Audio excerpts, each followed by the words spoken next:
ഞാൻ Joyce സിയൽ Kuriachira cent Thomas റോഡിൽ താമസിക്കുന്നു.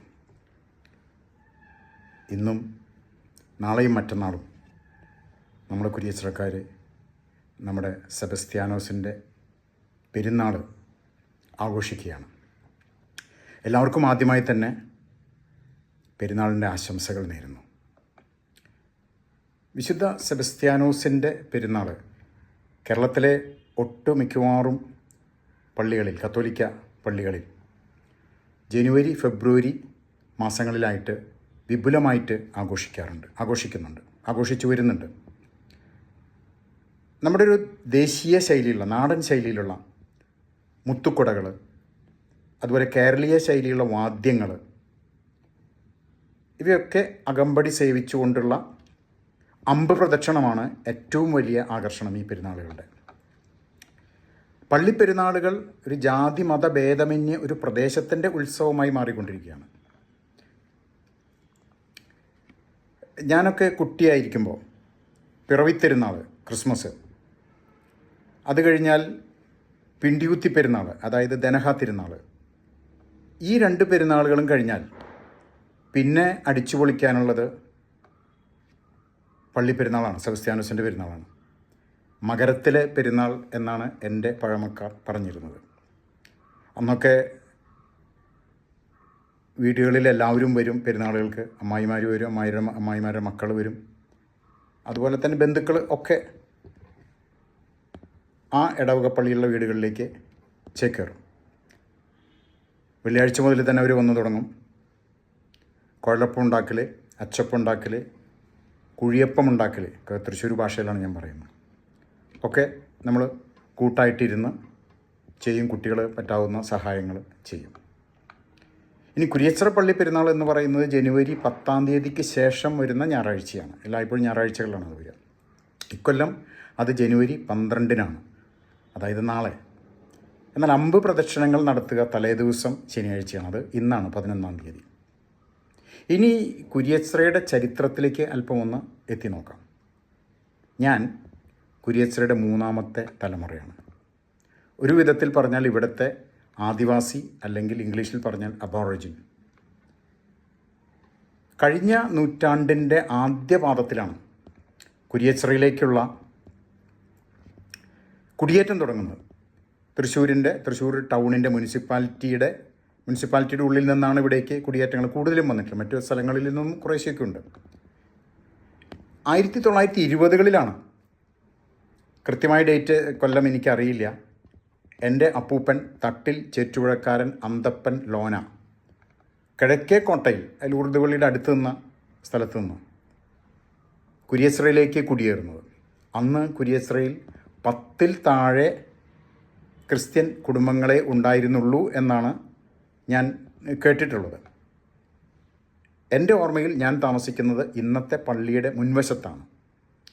ആ ഓടിട്ട വീടുകൾ പണിതിട്ടുള്ളത് എൻ്റെ അപ്പൂപ്പനാണ്. അതിന്നും അതുപോലെ തന്നെ നിൽക്കുന്നുണ്ട്. ആ വീട് പണിയുന്ന സമയത്ത് പള്ളി വന്നിട്ടില്ല. തൃശ്ശൂർ പട്ടണത്തിലെ വരേണ്യ വിഭാഗത്തിലുള്ളവർ, എലീറ്റ് പീപ്പിൾ, കുരിയച്ചിറയെ വളരെ മോശമായിട്ടാണ് കരുതിയിരുന്നത് ഒരു കാലഘട്ടത്തിൽ. അതുകൊണ്ടാണ് പട്ടണത്തിൻ്റെ ഉള്ളിൽ, മുനിസിപ്പാലിറ്റി അതിർത്തിയുടെ ഉള്ളിൽ സ്ഥാപിക്കാൻ പറ്റാത്ത, അല്ലെങ്കിൽ അവർ സമ്മതിക്കാത്ത അറവുശാല, പൊതുശ്മശാനം, മുനിസിപ്പൽ ശുദ്ധീകരണ തൊഴിലാളികളുടെ ക്വാർട്ടേഴ്സ് എന്നിവ മുനിസിപ്പൽ അതിർത്തിക്ക് പുറത്തു കൊണ്ടുവച്ചു. 8 ഏക്കറിലധികം വരുന്ന കുരിയച്ചിറ പറമ്പിലാണ് ഈ 3 സ്ഥാപനങ്ങളും ഉള്ളത്. ഇന്നും അവിടെ തന്നെ നിൽക്കുന്നുണ്ട്. അറവുശാലയും ശ്മശാനവും ശുദ്ധീകരണ തൊഴിലാളികളുടെ ക്വാർട്ടേഴ്സും. ശുദ്ധീകരണ തൊഴിലാളികളുടെ ക്വാർട്ടേഴ്സ് ഇന്ന് ഓൾമോസ്റ്റ് ഒഴിഞ്ഞുപോയി. അത് ഇപ്പോൾ വീണ്ടും റിനോവേറ്റ് ചെയ്യാനുള്ള നീക്കത്തിലാണ്. കൂടുതൽ പേരൊന്നും അവിടെ താമസിക്കുന്നില്ല. കുരിയച്ചിറ അന്ന് അറിയപ്പെട്ടിരുന്നത് അഞ്ചേരി എന്നാണ്. എൻ്റെ ചെറുപ്പത്തിൽ അങ്ങനെ തന്നെയാണ്. അഞ്ചേരി പള്ളി എന്നാണ് പള്ളി വന്നപ്പോൾ ആ പള്ളിയെ വിളിച്ചിരുന്നത്. എന്നാൽ ബ്രാക്കറ്റിൽ കുരിയച്ചിറ എന്ന് കൊടുത്തു. ഇവിടെയുള്ള കൽദായ സുറിയാനിക്കാരുടെ, അതായത് സുറായിക്കാരുടെ പള്ളി, അതറിയപ്പെട്ടിരുന്നത് ചേലക്കാട്ടുകര പള്ളി എന്നാണ്.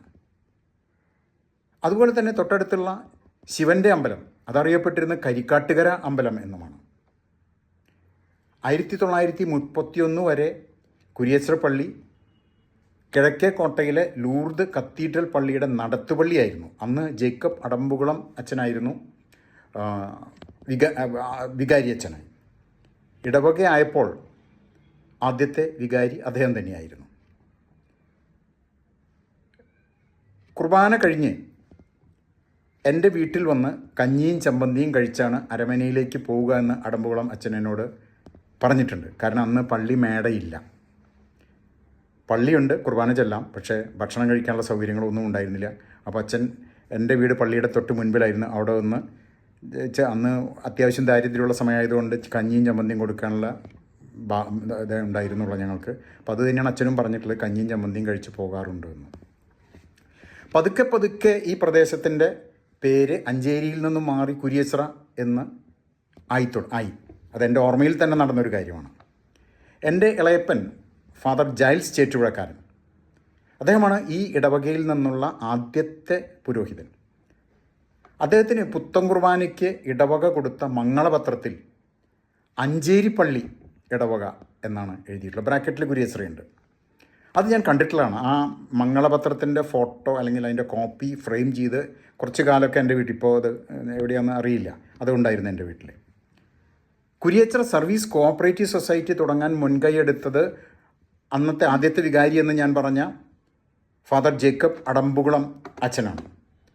ആ സർവീസ് കോഓപ്പറേറ്റീവിൻ്റെ ആദ്യത്തെ പ്രസിഡൻറ്റും അദ്ദേഹം തന്നെയാണ്.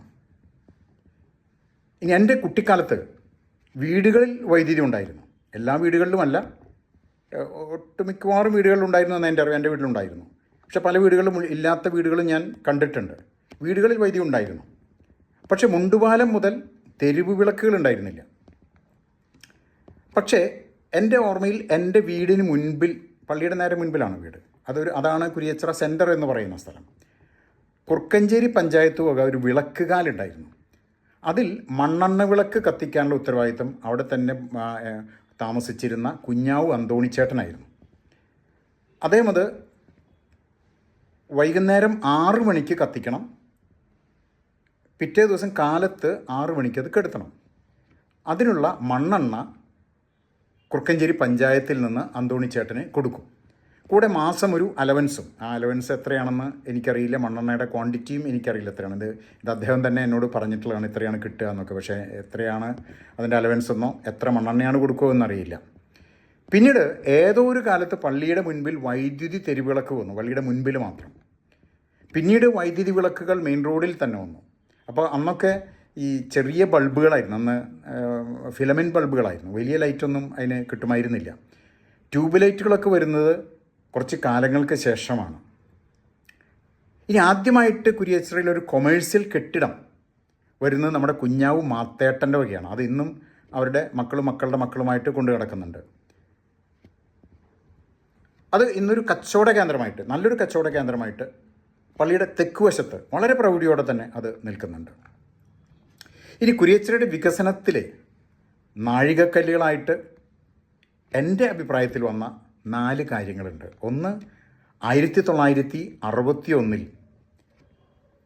Cent Joseph's model English medium high school വന്നത്. കേരളത്തിലെ ആദ്യത്തെ 6 ഇംഗ്ലീഷ് മീഡിയം സ്കൂളുകളിൽ ഒന്നായിരുന്നു. അതൊരു റെസിഡൻഷ്യൽ സ്കൂളായിരുന്നു. ഞാൻ അവിടുത്തെ 3ാമത്തെ ബാച്ചാണ്, 10ാം ക്ലാസ്സിൽ 3ാമത്തെ ബാച്ചാണ്. ഞാൻ ബോർഡിങ്ങിലല്ല പഠിച്ചിട്ടുള്ളത്. കുറച്ച് പേർക്ക്, ഞങ്ങളൊരു 5-6 പേർക്ക് ഡേ സ്കോളറായിട്ട് പഠിക്കാനുള്ള സാഹചര്യം തന്നിരുന്നു അന്നത്തെ ചാക്കോരു മാഷ്. അത് ചാക്കോരു മാഷിൻ്റെ സ്കൂൾ എന്നാണ് അറിയപ്പെട്ടിരുന്നത്.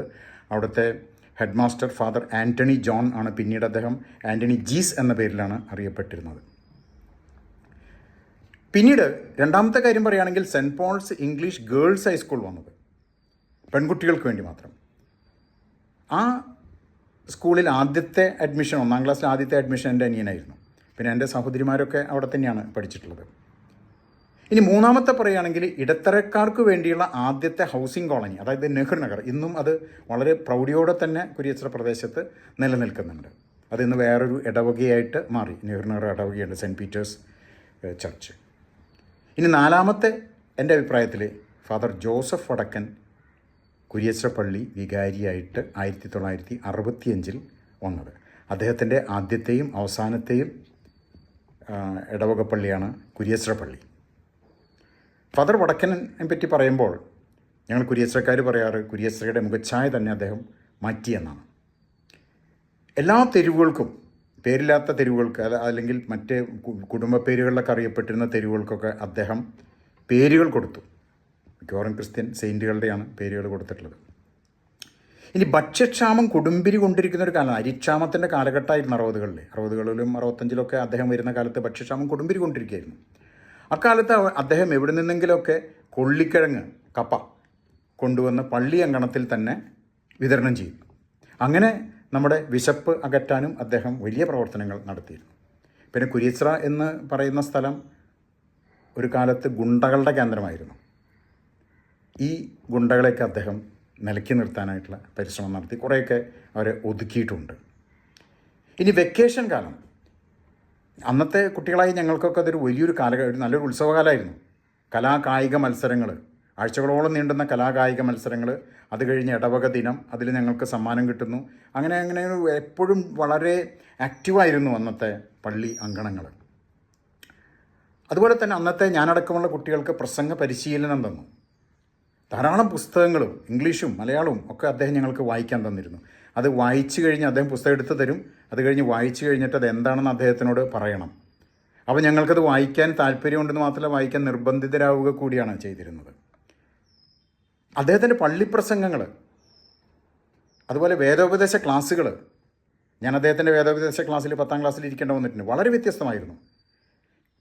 അദ്ദേഹം പ്രാർത്ഥനകൾ, അതുപോലെ പ്രമാണങ്ങൾ ഒക്കെ പറയുമ്പോൾ, ബൈബിളൊക്കെ വായിക്കുമ്പോൾ അദ്ദേഹത്തിൻ്റേതായ ഒരു വ്യാഖ്യാനമുണ്ടായിരുന്നു, ഒരു മാനുഷികമായ വ്യാഖ്യാനമുണ്ടായിരുന്നു.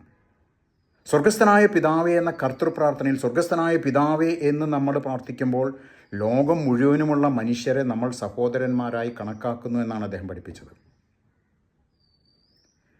അന്നു വേണ്ട ആഹാരം ഞങ്ങൾക്ക് തരണമേ എന്ന് പറയുമ്പോൾ ഭൗതികമായ എല്ലാ കാര്യങ്ങളും ഞങ്ങൾക്ക് തരണമേ എന്നാണ് നമ്മൾ പ്രാർത്ഥിക്കുന്നത്. ദാരിദ്ര്യമാണ് ഏറ്റവും വലിയ പാപം എന്ന് അദ്ദേഹം അദ്ദേഹത്തിൻ്റെ മേടയുടെ മുൻപിൽ എഴുതി വെച്ചു. അജ്ഞതയും വിശപ്പും സ്നേഹമില്ലായ്മയാണ് ദാരിദ്ര്യത്തിൻ്റെ വിവിധ മാനങ്ങൾ എന്ന് അദ്ദേഹം ഞങ്ങളെ പഠിപ്പിച്ചു. അദ്ദേഹത്തിൻ്റെ പ്രസംഗം കേൾക്കാൻ മറ്റു ഇടവുകളിൽ നിന്ന് ആളുകൾ കുരിയച്ചിറയിലേക്ക് വന്നിരുന്നു. നല്ല ഒഴുക്കുള്ള മലയാളത്തിൽ വളരെ തമാശകളൊക്കെ കൂട്ടി വളരെ ഹ്യൂമറസ് ആയിട്ടുള്ളൊരു പ്രസംഗമായിരിക്കും അദ്ദേഹത്തിൻ്റെ പള്ളി പ്രസംഗങ്ങൾ, ഒട്ടും വിരസമാവില്ല. കുരിയച്ചിറയുടെ എല്ലാ പ്രശ്നങ്ങളിലും അദ്ദേഹം ഇടപെട്ടിരുന്നു. വടക്കനച്ചനുമായി നല്ല അടുപ്പം എനിക്കും എൻ്റെ കുടുംബത്തിനും ഉണ്ടായിരുന്നു. അദ്ദേഹം വികാരിയായിരുന്നപ്പോൾ ഞാൻ അൾത്താര ബാലനായിരുന്നു, അൾത്താര സംഘത്തിൻ്റെ പ്രസിഡൻ്റായിരുന്നു. അതുപോലെ തന്നെ ക്രിസ്ത്യൻ ലൈഫ് കമ്മ്യൂണിറ്റി CLC, പഴയ സൊഡാലിറ്റി, മരിയൻ സൊഡാലിറ്റി, അതിൻ്റെ സെക്രട്ടറി ആയിരുന്നു. അങ്ങനെ കുറച്ച് ഭക്തസംഘടനകളൊക്കെ ഞാൻ പ്രവർത്തിച്ചിരുന്നു അദ്ദേഹത്തിൻ്റെ കാലഘട്ടത്തിൽ. അന്ന് കുർബാന കൽദായ സുറിയാനിയിലായിരുന്നു. ഔന്ദുഷ്മയ്യ നസ്കന്ദസ്മാഹ് തേശമൽ കൂസാഹ് സ്വർഗസ്ഥനായ പിതാവ് എന്നുള്ളതിൻ്റെ സുറിയാനിയാണ്.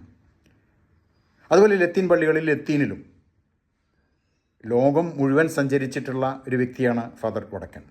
അതുകൊണ്ട് തന്നെ അദ്ദേഹത്തിന് യൂറോപ്യൻ സൗഹൃദങ്ങൾ ധാരാളം ഉണ്ടായിരുന്നു.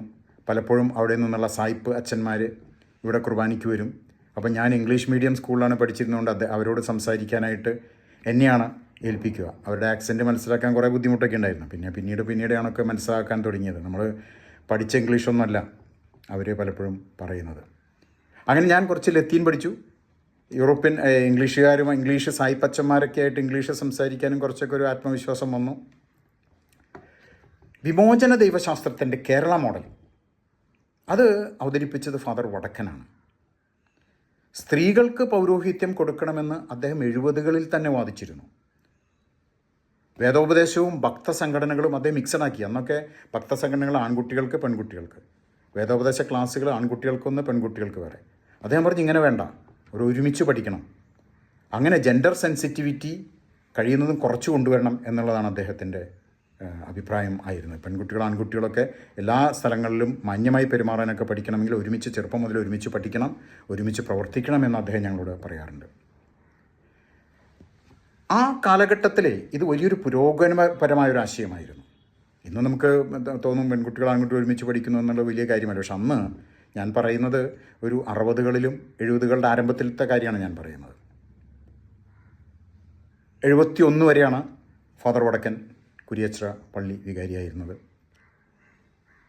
വടക്കനയ്ക്ക് ശേഷം വന്ന തെക്കിനിയത്തച്ഛനാണ് ഇന്ന് കാണുന്ന വട്ടപ്പള്ളി പണിതത്. ഇപ്പോൾ അത് വീണ്ടും പുതുക്കി പണിതുകൊണ്ടിരിക്കുകയാണ്. പണി തീർന്നിട്ടില്ല എന്ന് എല്ലാവർക്കും അറിയാലോ, ഞാൻ കൂടുതൽ പറയേണ്ട കാര്യമില്ല. ഇന്ന് കുരിയച്ചിറ എന്ന പ്രദേശം തൃശ്ശൂർ നഗരത്തിൻ്റെ അവിഭാജ്യ ഘടകമാണ്. ഇപ്പോൾ കോർപ്പറേഷൻ്റെ ഉള്ളിലായതുകൊണ്ട് പഴയ കുറുക്കഞ്ചേരി പഞ്ചായത്തിലോ ഉല്ലൂർ പഞ്ചായത്തിലോ അല്ല, ഇന്ന് കോർപ്പറേഷൻ്റെ ഉള്ളിലാണ്. മാത്രമല്ല തൃശ്ശൂർ കോർപ്പറേഷൻ്റെ വലിയൊരു വാണിജ്യ കേന്ദ്രമാണ് കുരിയച്ചിറ. ഈ കൊച്ചു പ്രദേശത്ത് 5 സ്കൂളുകൾ പ്രവർത്തിക്കുന്നുണ്ട്. ഈ 5-ൽ 1 മലയാളം മീഡിയമാണ്, ബാക്കി 4 ഇംഗ്ലീഷ് മീഡിയം സ്കൂളുകളാണ്. ഒരു വിധത്തിൽ പറഞ്ഞാൽ തൃശ്ശൂരിൻ്റെ വിദ്യാഭ്യാസ ഹബ്ബ് ആണ് ഇന്ന് കുരിയച്ചിറ, ഒപ്പം വാണിജ്യ കേന്ദ്രവും. ഇനി പറയാൻ കുറേയുണ്ട്, പലതും വിട്ടുപോയിട്ടുണ്ടാകാം, അത് ക്ഷമിക്കുക. ഇനി നമ്മുടെ പ്രദേശത്തിൻ്റെ പെരുന്നാൾ ഈ പ്രദേശത്തിൻ്റെ ഉത്സവമാണ്. ജാതി മത ഭേദമന്യേ എല്ലാവരും ഇതിൽ പങ്കെടുക്കുന്നുണ്ട്. പങ്കെടുക്കണം, നമുക്ക് ആഘോഷിക്കാം, ആസ്വദിക്കാം. ആസ്വാദനങ്ങളും ആഘോഷങ്ങളും ഒക്കെ അടിച്ചുപൊളികളൊക്കെ നമുക്ക് വേണം. പക്ഷേ നമ്മുടെ ആഘോഷങ്ങൾ മറ്റുള്ളവർക്ക് ശല്യമാകരുത്. പടക്കം പൊട്ടിക്കലും പൂത്തിരി കത്തിക്കലും എല്ലാ സുരക്ഷാ മാനദണ്ഡങ്ങളും പാലിച്ചുകൊണ്ടായിരിക്കണം. അത് വളരെയധികം സൂക്ഷിക്കണം. നമ്മുടെ സുരക്ഷ, മറ്റുള്ളവൻ്റെ സുരക്ഷ എല്ലാം നമ്മൾ നോക്കണം. നമ്മുടെ അമ്പ് പ്രദക്ഷിണങ്ങൾ ഗതാഗത തടസ്സമുണ്ടാകാതിരിക്കാനും നമ്മൾ ശ്രദ്ധിക്കണം. പലപ്പോഴും രോഗികളെ കൊണ്ടുപോകുന്ന വാഹനങ്ങൾ അതിലെ കടന്നു പോകാം. വളരെ അത്യാവശ്യങ്ങൾക്ക് കടന്നു പോകുന്ന വാഹനങ്ങൾ, അതിൽ ആളുകൾ ഒക്കെ ഉണ്ടാകും. അവർക്കൊന്നും ബുദ്ധിമുട്ടുണ്ടാക്കാതെ നമ്മൾ നമ്മുടെ പ്രദക്ഷിണങ്ങൾ മാനേജ് ചെയ്യണം. നമ്മുടെ നാടിൻ്റെ കുരിയച്ചിറയുടെ സംസ്കാരവും അഭിമാനവും പ്രശസ്തിയും ഒക്കെ നമ്മൾ സംരക്ഷിക്കണം. പോലീസിനെയും വളണ്ടിയർമാരെയും അനുസരിക്കണം. ഒരു തരത്തിലുള്ള പ്രശ്നങ്ങളും ഉണ്ടാക്കാതെ ഈ പെരുന്നാൾ നല്ല രീതിയിൽ നമുക്ക് ആഘോഷിക്കണം. എല്ലാവർക്കും ഒരിക്കൽ കൂടി പെരുന്നാൾ ആശംസകൾ നേരുന്നു.